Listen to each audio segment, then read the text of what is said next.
Pandemic had forced brands to cut down their media spends as consumers were not very keen on spending during that time.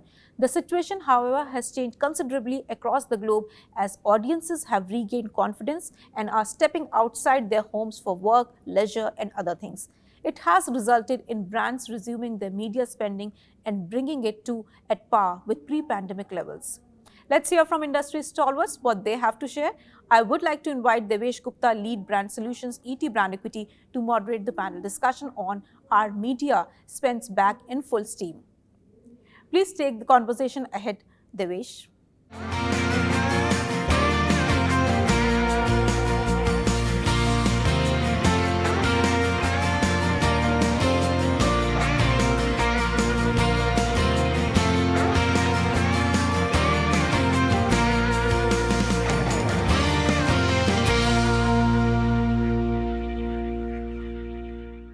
Hello and welcome everyone to the next session of the day, our media spends back in full steam. In March 2020, when the pandemic struck India and the lockdown was announced, the advertising industry was hit hard. Brands and agencies, they did not have any idea on how to deal with the situation. And as a result, a large number of brands either paused their advertising spend or reduced their budgets. The situation created a massive dent in the overall advertising expenditure. Several reports pointed that ADEX was down by almost 65% during the first half of 2020. However, during this time, both brands and agencies turned their attention to the digital medium and started exploring it. They found it as a reliable medium to drive engagement and performance and adapted it faster than anyone could ever imagine. The rules of engagement were changing quickly. Brands were more keen on driving performance than building awareness as they needed quick businesses to stabilize their losses. After multiple unlock phases, the situation began to improve and brands started increasing their ATL spends and the addict situation started normalizing. The businesses started opening up and consumers were once again opening up their purses. India saw, although India saw another COVID wave in 2021, but this time agencies and brands were much better prepared to handle the situation as they took their learning from the first phase of the pandemic. So now the big question is, while everything seems to be coming back to normalcy, is the advertising expenditure back to its pre-COVID levels, or are there still any apprehensions in the market? Let us now hear from the industry stalwarts on what they think about the situation. I am pleased to welcome the panelists for today. My first panelist for the day is Ms. Preeti Murthy, President Group M Services at Group M India. Welcome, Preeti. Hi everyone. Mr. Mohit Kumar, Head of Media and Digital Marketing, McCain Foods. Welcome, Mohit. Hello, everybody. Pleasure. Ms. Taranjeet Kaur, Head of Media, Digital and PR, Tata Consumer Products. Hi, Taranjeet. Glad to be here. And the final panelist for the day is Mr. Mohit Joshi, CEO, Havas Media Group Asia. Hello, Mohit. Hi, Devesh. Hi, everybody. Hi. Pleasure to be here. Lovely meeting you all of them. So my first question is, for all the panelists. Pandemic has struck twice, in India with the first and the second wave.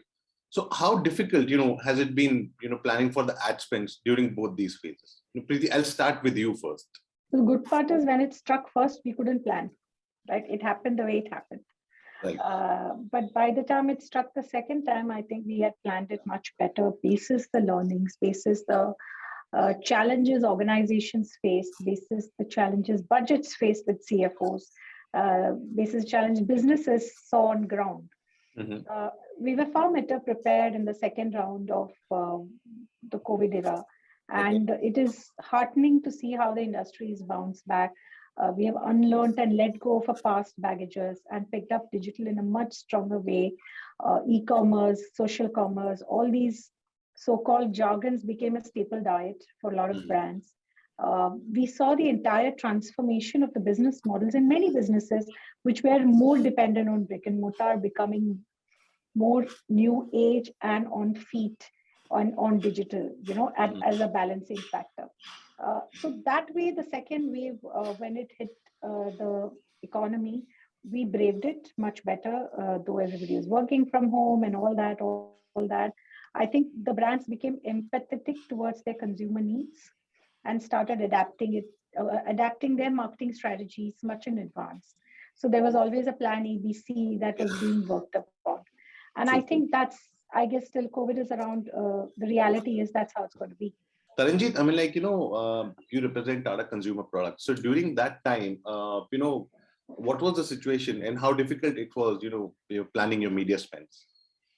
So I think when the pandemic hit, the first reaction I think everybody had is, oh my God, the TV has stopped. Let's just stop every spend, right? So that was how I think all advertisers really thought, okay, that may be the immediate arrest you can have. And I remember that quarter spends, all advertisers had really dipped. If you look at any AdX number, everything has gone down on TV because there was no fresh content. Yeah. I think it took a couple of months for people to figure out what to do next and how to reach consumers because markets were shut, etc. And I think then the whole surge of digital, which took over, TV in that manner. And even I think when TV started to share fresh content, digital didn't dip, right? And that was, I think, a digital marketeer's dream, where you would just see that those numbers picking up, or maybe after 2 years, it just picked up like in couple of quarters, right? The entire India was on mobile, and I think that's where a big change happened, even for TCPL or even for others.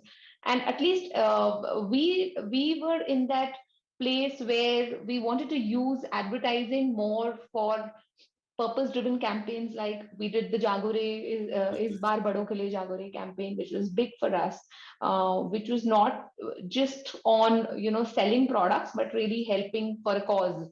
And I think we really took that chance to bring up the whole Jagore platform up.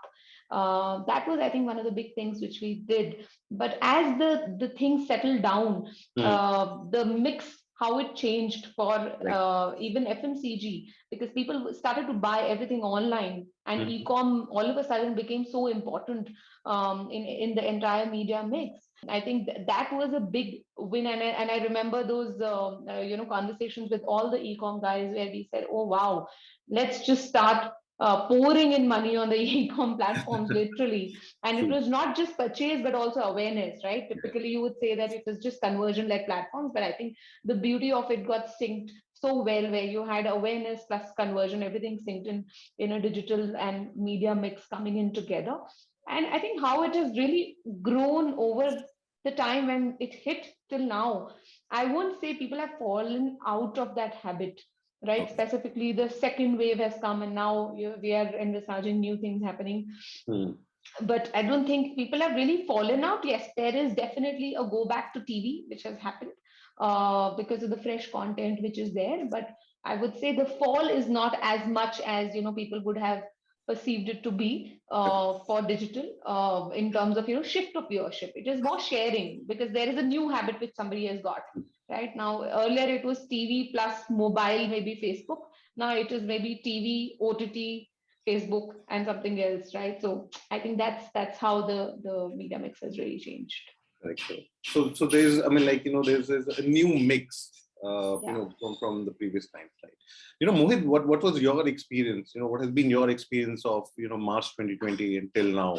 Was there a challenge in planning your media spends? How was it? I think both Preeti and Taran has strategically covered what was happening across industry. But I'll tell you, because I was part of a different industry at that point in time. I was part of consumer health. Okay. And that was a time, hygiene and health, what was on, top of mind for any household in India at that point in time. When actually the first wave struck, there was of course a knee-jerk reaction, like every advertiser says, just shut everything because you're completely confused what to do. There's no buying happening, e-commerce was shut. And all advertisers were working with scenarios. What if the lockdown opens on 30th? What if it opens on the 5th? What if it opens on the 10th? What is it that you can pump in? What are the platforms that are going to begin first, right? And it was honestly, e-commerce was the one that started right in the beginning. And of course, e-commerce players also had a lot of pressure on deliveries, for that matter. If you look at it, a lot of money got pumped in on e-commerce because yes, that was the only platform, right from awareness to conversion for that matter.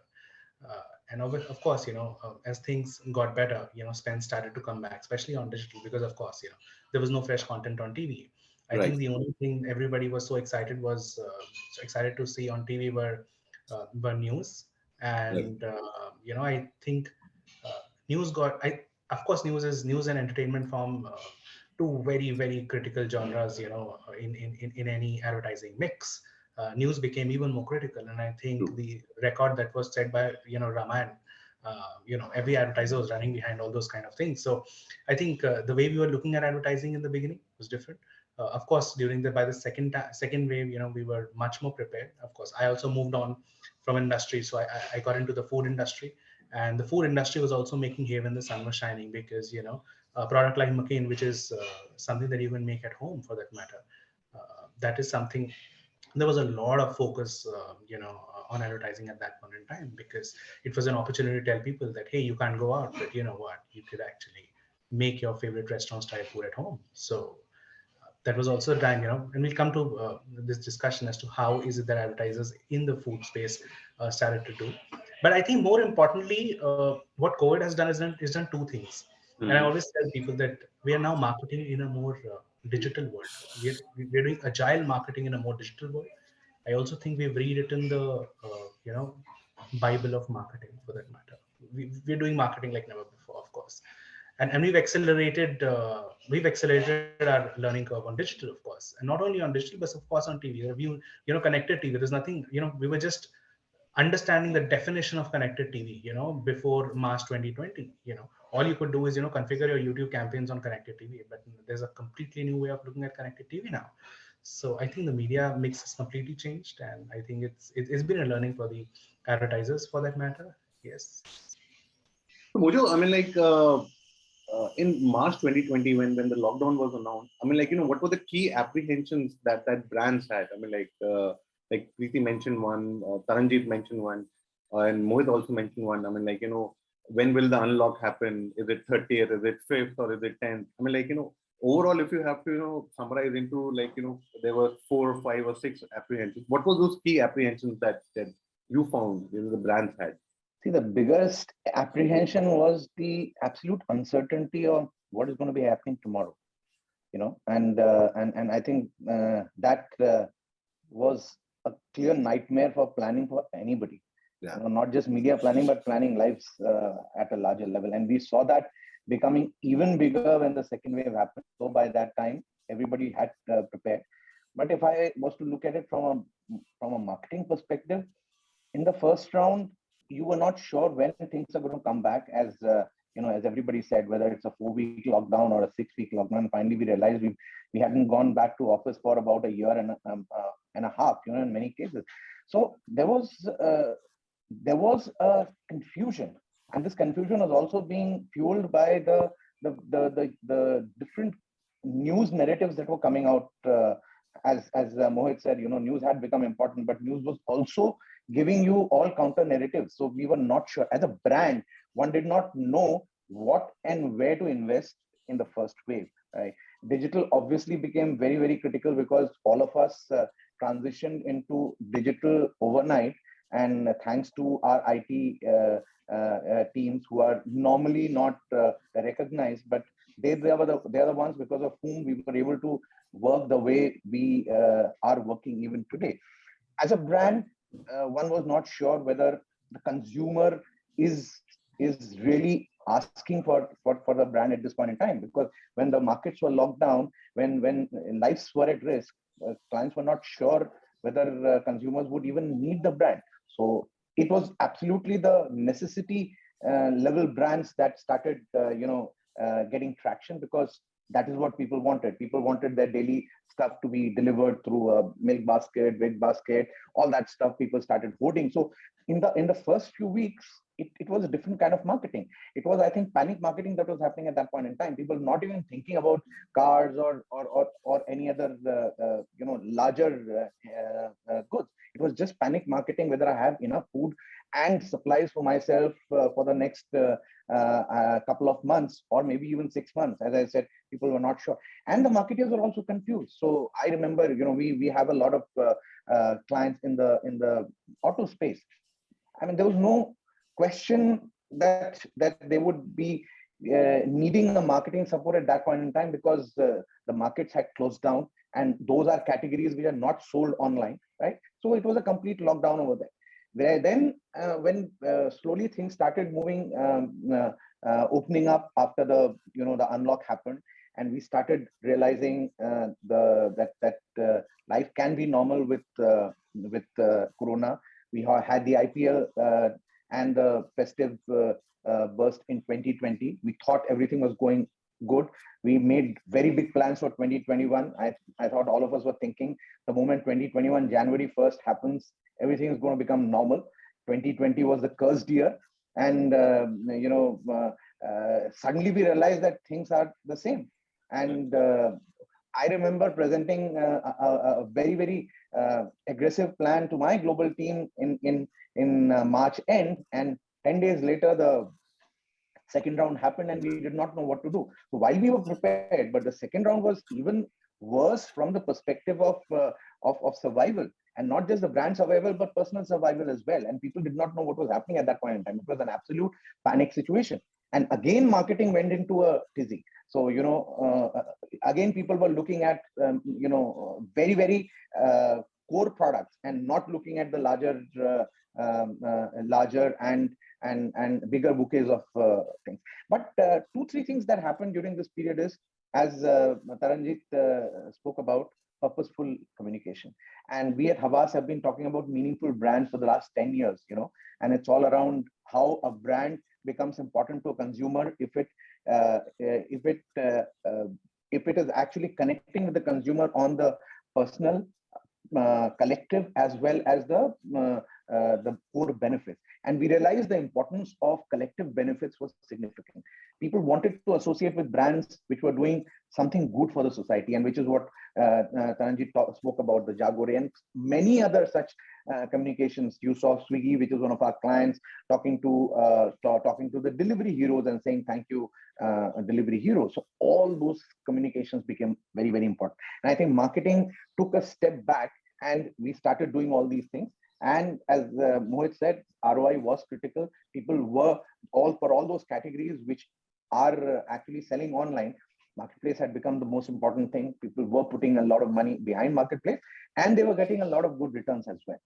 So a complete unlearning has happened of the core 4 P's that we had in marketing, and now we are relearning. But in my views, uncertainty still exists, and it's not so easy for clients to come back and start spending at the same level at which they used to in 2019, because everything is being evaluated with an ROI, I would say, lens today. David Ogilvy's quote of 50% of the advertising goes waste, and you never know which 50% is not valid anymore. All the clients over here, I'm sure, are already asking their agencies to ensure whatever money is being spent, we have adequate returns for that. So I think the whole world order has changed because of the COVID. Interesting. You brought out a very interesting point, and actually kind of summarized that, that both brands and agencies, had to unlearn the previous concept of 4 Ps and, adapt to the new methods and new rules of changing world. So Taranjit, I mean, picking up from this point, I mean, what were your learnings, during this entire period, starting from March 2020, let's say up till now? What are some of the key learnings that you have taken from this situation? If something of like this happens again tomorrow, and there are situations that we are envisaging might or might not happen, how better are we prepared with those learnings to handle that? So I think it's obviously, as everybody said, it has been a great learning for all marketer on what works and what doesn't, and also because we've seen that there were laggards in digital, right, who were not early adapters. They've all of a sudden got all the big basket apps on their phone, etc., while the pandemic started to slow down and the second wave had not yet come, and we all thought it's not going to come, and it did come. People said, okay, the market is open, etc. Still, those guys were buying offline plus online, right? It's not that they completely went off, because they knew now that there is another option to explore. If I have to buy, if I don't want to step out, I'm still hesitant enough. So, and hence, as we progress, I think even if the third wave has to come, I don't know, God forbid, but if that has to come, we would still be a little more prepared in terms of how the shift has to happen, right? In terms of the media spends. Today, if and I'm telling you a simple narration of, if you were to go and ask a sales guy, right, he'll say, oh wow, the market has opened up, everybody is going around and I'm stocking up, I'm all my stocks are ready. Earlier I did not get a chance to go and meet a distributor or a retailer, etc., and hence numbers, I was doing everything mostly on e-com. Yeah. Today again, he's back to, okay, meeting the retailer, meeting the distributor. And if you see, there is a bit of comfort somewhere, people have in doing the offline bit yet. Still, I won't say that it has completely taken a 360-degree turn. There is a bit of comfort on doing their offline bit and having that confidence of meeting people, etc. And hence, I think we are kind of programmed now to do both versions, right? Whether it is online or whether it is offline, we kind of programmed and we know, okay, if the next thing happens, or we go back to, the new trends. And of course, if it picks up, if suppose there is a lockdown again, or there is another thing that comes up, we know, okay, we've done it in the past, it has worked, and hence we'll go back to where the consumer is. And I think the big story here is where the consumer is. The consumer will be forced to move back to the same time when everything was closed, and hence you literally shift your media accordingly, because you have to sell, right? And hence you have to just change the way you are present. And I think we are much more prepared and much more confident in that manner, even in terms of ROI coming in through whichever version we want to really. I mean, it's a plan A and B which is ready for us. Absolutely. And we just activate whatever comes our way. Absolutely. We all have to work according to how the situation unfolds. Mohit, you have seen two industries, between this, 18 to 24 months phase. So, how do you see, and what were your key learnings, between these two industries and, handling the situation? I mean, like, obviously, when you were in the part of the health industry, the pandemic was much more intense, but now the things are opening up. But overall, what were your key learnings from the brand's point of view? See, I think marketing always flows from, consumer behavior. Consumer, of course, is the center. And we've discussed enough and more that, consumers have got a new way of looking at things. A lot of them are buying online. A lot of people, of course, have adopted the new way of, buying online. A lot of people have adopted, getting their entertainment on the mobile phone. And I would see, especially a lot of adult population, adopting to getting into the fold of entertainment using a mobile phone, for that matter. And hence, consumption of YouTube OTT is really shot up, for that matter, I would say. In this entire space, I think there is something that was catching fire, even before the pandemic, has really taken, center stage.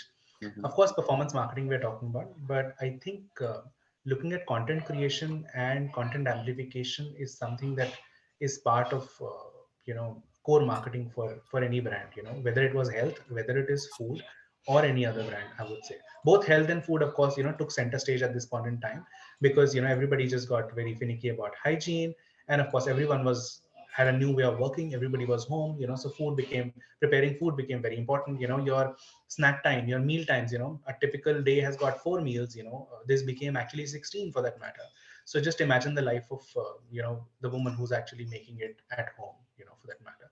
So content around these two things became very critical, whether it was health, whether it is food, for that matter. And a whole new economy of influencers was born, for that matter. So I think influencer marketing has become center stage at this point in time.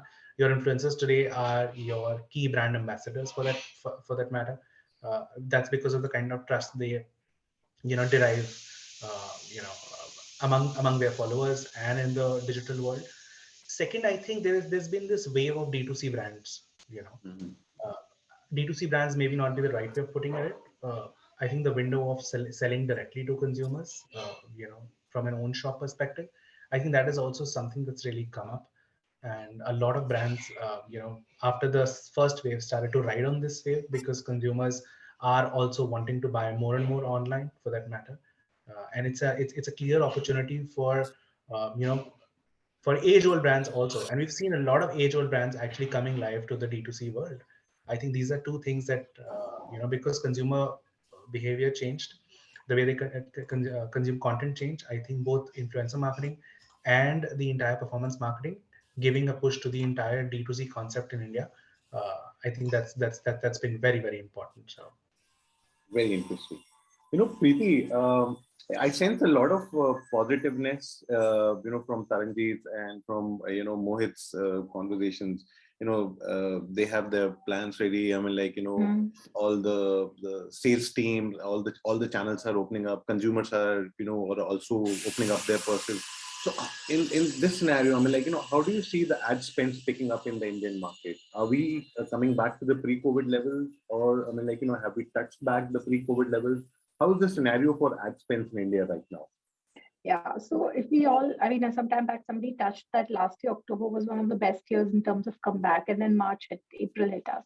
But this year, post July, we saw consistent upswing in the ad spends, thanks to IPL Part 2, thanks to T20, and thanks to many other things that were happening in the market.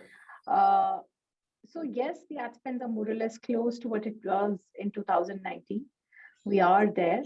But ideally, it should have gone ahead, right? But that's where the sentiments are a little bit cautious. Brands are all in, definitely on communication, but the how and what of it is what is going to change for us. The highest dependency of television is now shared with digital equally. So there is a sentiment shift to that extent that you're not blindly jumping into one thing, but multiple things to cover yourself up. So you will not go with the linear approach, you'll go with a more horizontal approach in how we are approaching the consumer.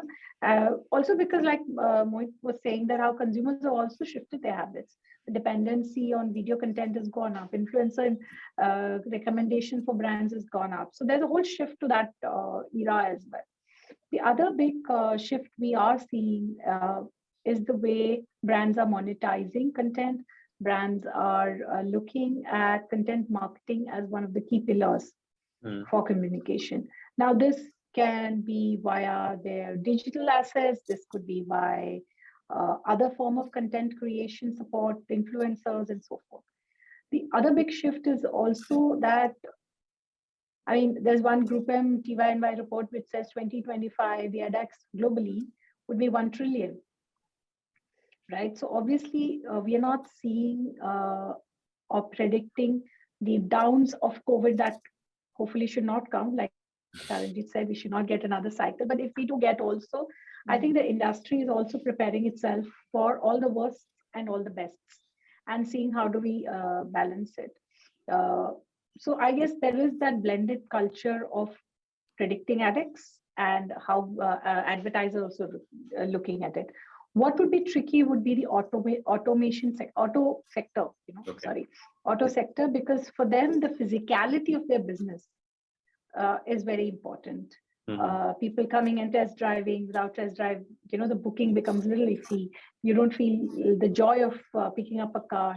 You don't feel the need for a car. Like I personally have to buy another car and be like, kab tak wait karte hain, third wave aa raha hai ki nahi aa raha hai. It's that kind of decision making that tends you to think twice, right? Somebody who is buying tech gadgets, it is easier. But when it comes to auto, which is one of the industry's biggest contributor to ADEX after FMCG, that's another thing. The other is the education institutions. That's another huge ADEX contributor as well. Yes. They've seen a hell lot of turmoil. Many of them have opened up, welcome back students, welcome back, post-graduation courses. Everything is being done on college campus now. But that's another big hit if it happens another way. But currently, I guess these are huge sectors where investments are being pumped in, and we are seeing the results in ADEX as well. which is causing us to give the confidence that we will touch 2019 levels by year end and grow in an aggressive number next year, even if we look at some round of third wave coming in some form. Right. So I guess auto, education, and which, I mean, like, if you have to name like 5 sectors that are contributing maximum to ADEX right now, which will be the other 3? FMCG, obviously, I think will be a part of that top 5. The industry Yes. cannot do without that. Yes. Which will be the other 2? I mean, like, according to you, which are contributing right now, building that. So there's real estate, which is also a big contributor, and then there is e-com and the rest. Okay, right. Mojo, during this time, we saw, and Mohit also mentioned that, there was a lot of D2C brands that picked up. So, starting from 2020 and up till now, I mean, like, which are the different categories that you see, have sprung up and, have doubled, tripled, or, exponentially increased their spendings on the ADEX? D2C, definitely. And I would just build on what Preeti said about the e-com brands. In my view, the composition of the brand spending has changed significantly. So if one was seeing the IPL this year, you would think that it was essentially a crypto IPL, right? Because you had literally 7 to 8 crypto guys spending big time over there. It's not that so at an overall level, the ADEX might have stayed the same or increased, but the composition of ADEX has significantly changed. If you were to compare this IPL to an IPL in 2019 or in 18, which would be a better, or 18 or 19, you would see the composition of the clients has significantly changed. So D2C clients have come in. New age players in the edtech space have been very active during this period. Health tech has been very active. Crypto, I have already mentioned. Gaming has been very active.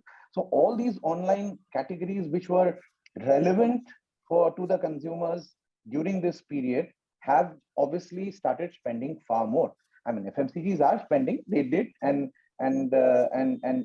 as Preeti said, auto was a sector that got impacted, and even today it is impacted because the chips are not available. Till the time the chip comes, you can't produce more. And right now, the waiting time is anywhere between 3 to 8 months. So no point in auto guys spending. The AC category took a big hit because they were big spenders. But during April, May, June, when the IPL first round happened, they were there on IPL, but the IPL had to be taken off. And when the IPL came back again, it was not the AC season. So AC, coolers, and all those environments again got impacted, right? So in my view, composition of the advertiser has significantly changed. While FMCG at an overall level keeps on spending, auto as a category has come down. While they did spend after 2020 lockdown coming out, because there was a lot of vengeance, auto buying. And that point in time, there were a lot of stocks. So in September 2020, there was a lot of auto uptake that happened, but not the same case today, right? Similarly, FMCG is something that keeps on happening on an ongoing basis because that's a part of your life. But other sectors have got impacted. Real estate has got impacted. You don't see real estate advertised, though you see it on television, on radio a lot, because they are trying to resurrect that particular category. But at an overall level, if you see these, I would say 18 to 19 months, the impact has been significant in the real estate category. They are now picking up, but it has been supplemented by newer categories like crypto, like D2C, like gaming, edtech, health tech. Mohit spoke about the importance of health tech, and health tech is something that we all realize, and not just health tech, but healthcare products. So Dabur became very critical, and Amul was one of the largest spenders. Again, people who are around the health and wellness domain started becoming more relevant and important, because consumers at that point in time were looking for those kind of solutions and not necessarily looking at buying a car or a fridge or an AC. That brings me to this question. And I just want to add one thing. Last time, I spoke about the 4 Ps. So I just want to tell you the new 4 Ps that I feel are relevant today. In my view, today, the whole marketing environment has changed. So it's all about, performance marketing, as I said, is critical today. So that's the first P for me.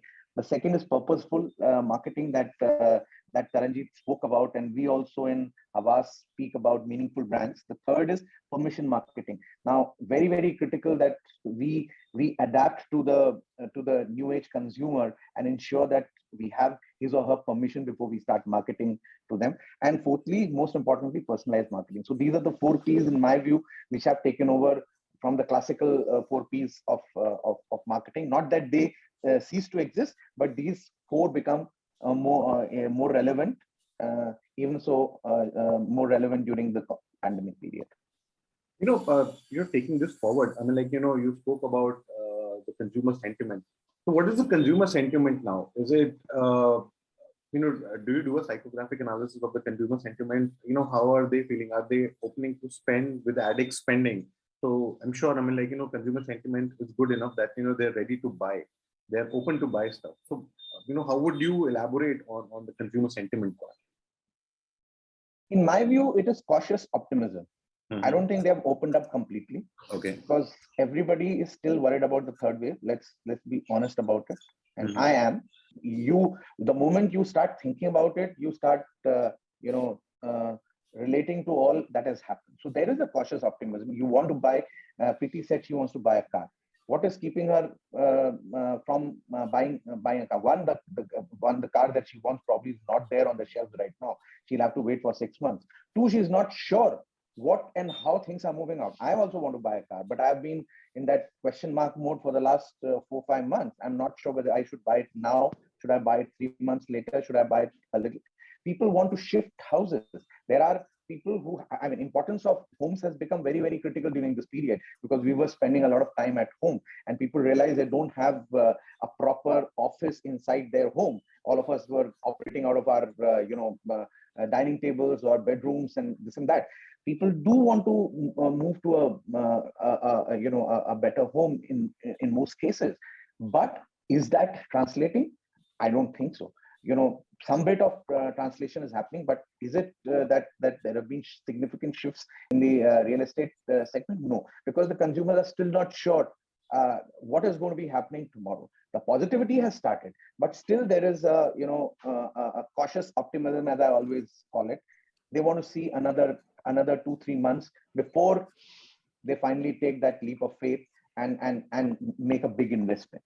Because what the second wave told us is that money is very important, but it can only take you to a certain level and conserve whatever you have. So that particular sense has also come into people have started weighing their scale of living. People during this period, you realize that people who were spending X suddenly realize that they can start living at X by 2 and do far more. There are people that I know who started investing a lot in charities. So people change a lot, and I think that's what is the unlearning part or relearning part that we've all gone through. It'll come back, but I think people still have a little bit of cynicism, cautious optimism, want to evaluate what this new Omicron does to them and the environment, and then take a final leap of faith. Taranjeet, do you concur with Mohit? There is a sense of cautious optimism in the market? Yeah, absolutely. I think totally echo what Mohit said, that there is definitely cautious optimism. And I think I was when I think you were Mohit, you were talking about the entire surge of the new D2C and the new type of players. I was reminded of, I think in 2015 or something, when all of a sudden Snapdeal started advertising on front page ads, and we said, oh, that's the new e-com guy who's in town and he's spoiling the market with with so many ads he's taken everywhere. I think now we've just got into this another wave where the new players who are coming in are a lot of those startup brands with a lot of funding and a lot of those D2C brands, the cryptocurrency guys. I would say the FMCG players are a little more, as using the word Mohit's word of cautious optimism, where we know we want to spend, but we are going step by step. So I think that's broadly, I would say, is my view.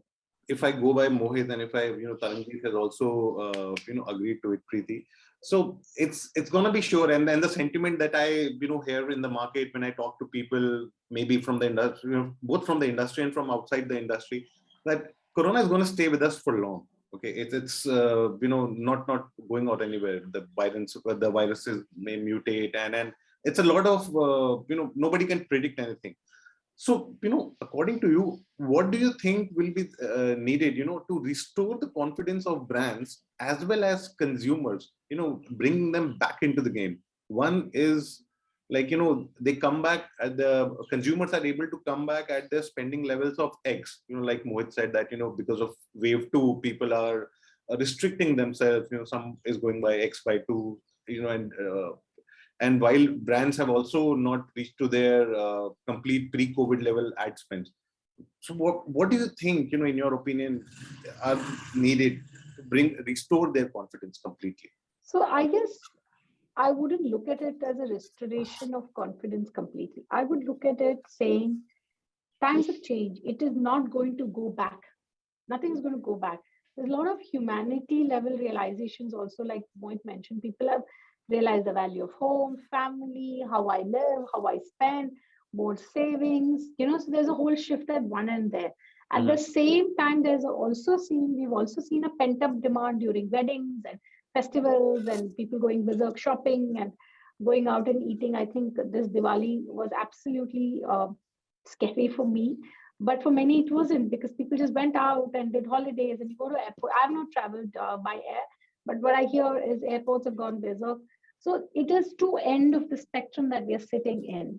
And to say that restoring confidence, there is confidence, but it's just that if we know that cases go beyond a certain threshold level, people are going to just go back because there is a fear of life. Ultimately, it's a basic need, basic living environment that you want. So to me, I think I will rephrase or pose the challenge saying, how do we propel more growth in brands, keeping in mind this reality of consumer sentiment? And that is where the diversity in communication comes into big play. The diversity in the way we look at media touch points or consumer habits or channel distribution channel networks. So it has to be all of it coming together, not just media alone or distribution alone or communication alone. I think all of it have to be synchronized in a different way.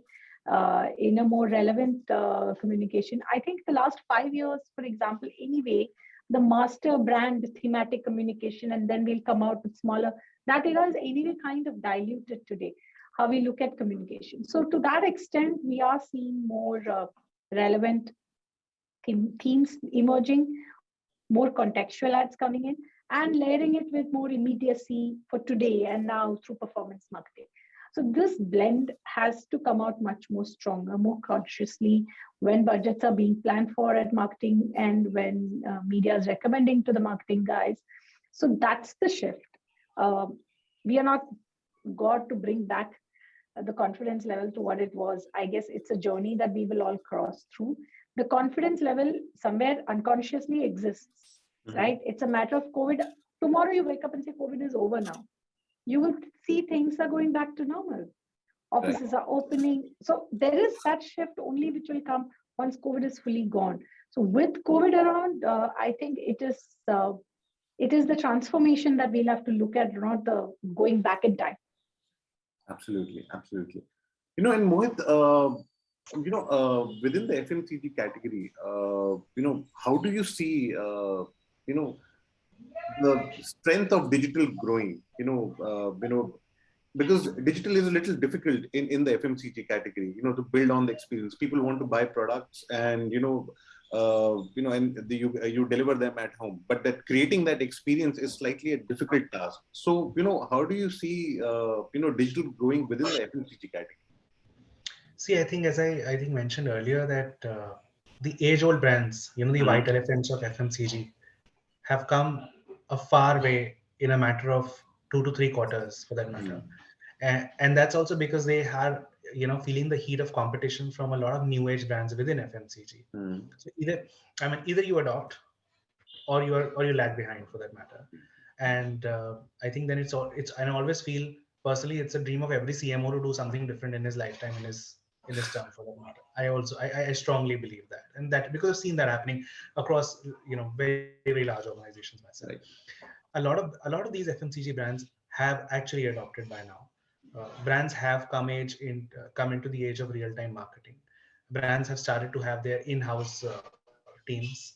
Brands have started to have in-house talent in order to push the most real-time experiences, the most live experiences, for that matter. Uh, a lot of investment is actually going behind all this, for that matter. When I say investment, it is, yes, in-house, behind talent, behind learnings, behind getting the right people to do the right things for you. A lot of consultation is happening around the board, for that matter. I think FMCG brands have really come a long way already, in my own experience, across the organizations that I have worked and known people, for that matter. And they are really catching up. So, and within digital, I think the two important currencies today are performance marketing and influencer marketing, because influencer marketing slowly is also becoming more and more measurable, with social commerce actually getting adopted in India. So I think those are the two key currencies that even large FMCG brands are also focusing on. And I was having a conversation with with a gentleman who comes from the new age of marketing Mm-hmm. today. I think India is looking at building many number of 100 crore brands versus few thousand crore brands. Right. I think it's time to look at a PNG model in a digital world, for that matter. A lot of entrepreneurs coming into picture. So I think digital FMCG is really picked up. I don't think that FMCG is lagging anyway. So that brings me to the last question, for the session and for the day. With the current discussions, going around the Omicron variant, does it make you worried in terms of business, and how well you see? I mean, like, are brands and agencies prepared, to take the situation on? Mohit, Mojo, I'll begin with you. I'll be wrong if I say we are prepared, because nobody is prepared. Absolutely. And the second wave has told us and made us learn that this can go to any extent. While with the vaccination and all the other parameters of living with the virus, I think we are far more confident, which is why we are moving around, going to office, even traveling. But I don't think we are prepared, because anything new can hit us suddenly from the blue, and we would not know what to do. Because if you look at our infrastructure, have we improved on our infrastructure after wave 2? Marginally. If the kind of oxygen requirements start happening again, will we be in a better position? I'm not too sure, right? Because unfortunately, the politicization of healthcare has been the biggest, I would say, the biggest failure of this country during the wave 2. While individually a lot of things are happening, but when it comes together, somewhere things kind of start slipping. So I would say we are not prepared. We, yes, understand the problem far better than what we understood 2 years back, and we always have plan B, C, D now. Not just plan B. We always have 3-4 options available to us. So we'll be more agile in terms of adapting to the change, if at all it is required. But I'm only praying and hoping that we don't have to. I'm only hoping that this is just a very small, I would say, uptake that if at all it happens, kind of gets managed very well, and does not get into a second wave kind of a scenario. So that would be my honest take on it. Mohit, what do you think? Are we prepared? And brands and agencies are prepared to handle the situation? Are the learnings good enough? As Mojo just mentioned, I think we're never prepared. We'll never be prepared, because none of us can peep into the future.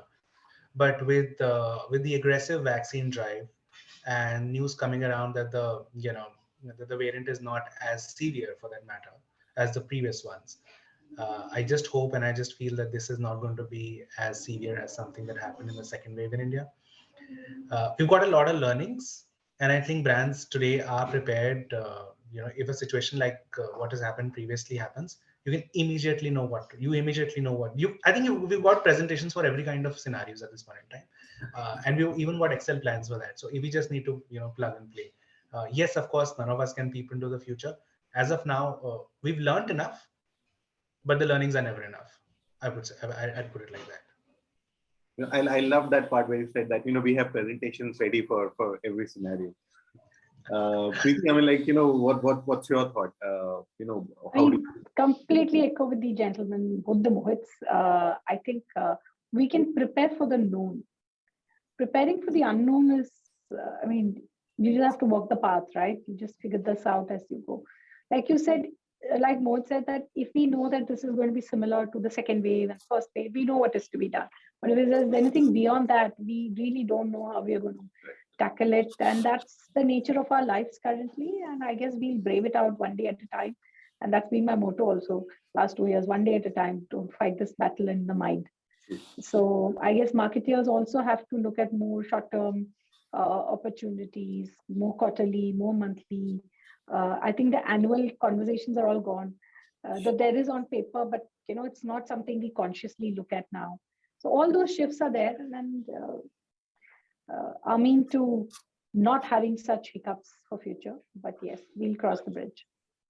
Taranjeet, do you concur with all the thoughts? Preeti, Modi? Yeah, absolutely. I think totally echo with it, what everyone said. We are prepared for COVID version of 3, maybe not a Omicron version of 1. So we don't really know how deadly it is. So I would not really be very confident that, okay, maybe things will not be as bad. So I think from what Preeti spoke about, although we are in a phase of annual planning, etc., cycles are there, but it is definitely monthly, quarterly, and if the wave comes, more daily kind of a planning, where you figure out what's next, and you're always on news to figure out, okay, what's happening next in which city. Like today, Karnataka and Maharashtra are the key ones today in India.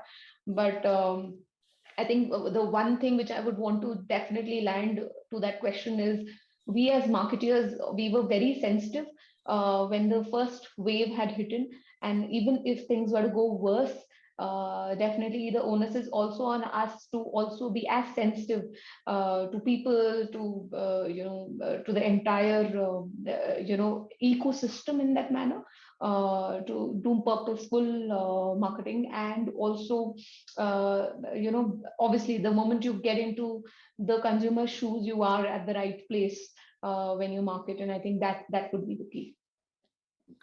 Great. Thank you, everyone. It was a really lovely and very intriguing session talking to you all. Some very interesting points that sprung up, and most important was, which I found most important was, the transform 4 P's of marketing, which are performance marketing, purposeful marketing, permission marketing, and personalized marketing. Thank you, everyone, once again, for sharing your thoughts with us. Thank you, my pleasure. Thanks, I Devesh. really enjoyed it. Thanks, Preeti. Taran, Thank you, Taranjeet, everyone. thanks. Bye-bye. Thank you. Mohit. Bye-bye.